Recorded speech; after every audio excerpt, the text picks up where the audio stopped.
एक गांव में एक मुर्गा रहता था। वह रोज सुबह बाघ देखकर गांव वालों को जगाया करता था। एक दिन एक गीदड़ कहीं से घूमता हुआ गांव में आ गया। अब उसने मुर्गे को देखा तो उसकी लार टपकने लगी। वह सोचने लगा, वाह क्या शानदार मुर्गा है, अगर इसका मांस खाने को मिल जाए तो मज़ा आ जाए। अब वह तरकीब सोचने लगा ताकि किसी तरह मुर्गे को दबोचकर पेट पूजा कर सके। वह उसके पास पहुंचा और बोला, मित्र, मैं तुम्हारी आवाज़ सुनकर तुम्हारे पास आया हूँ। तुम्हारी आवाज़ बहुत ही सुरीली है, कानों में मिश्री सी घुल जाती है।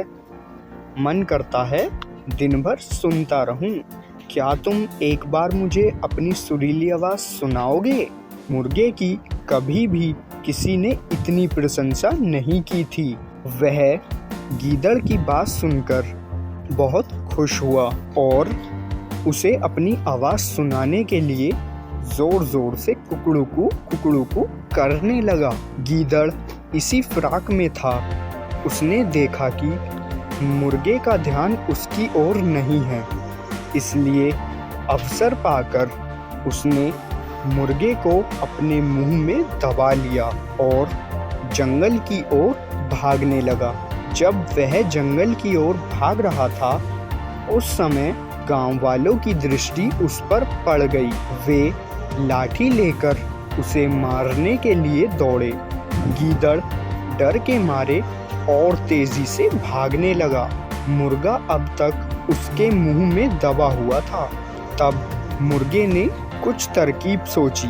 वह भागते हुए गीदड़ से बोला, देखो गीदड़ भाई, ये गांव वाले मेरे कारण तुम्हारा पीछा कर रहे हैं। वे तब तुम्हारा पीछा करना छोड़ेंगे जब तुम उनसे कहोगे कि यह मुर्गा मेरा है। तुम उन्हें ऐसा बोल दो। गीदड़ मुर्गे की बातों में आ गया और पलटकर बोलने के लिए अपना मुंह खोल लिया, लेकिन जैसे ही उसने मुंह खोला, मुर्गा उड़ गया और गांव वालों के पास चला गया। इस तरह अपनी चतुराई से मुर्गे ने अपनी जान बचा ली। कहानी से सीख, संकट के समय बुद्धिमानी से काम लेना चाहिए।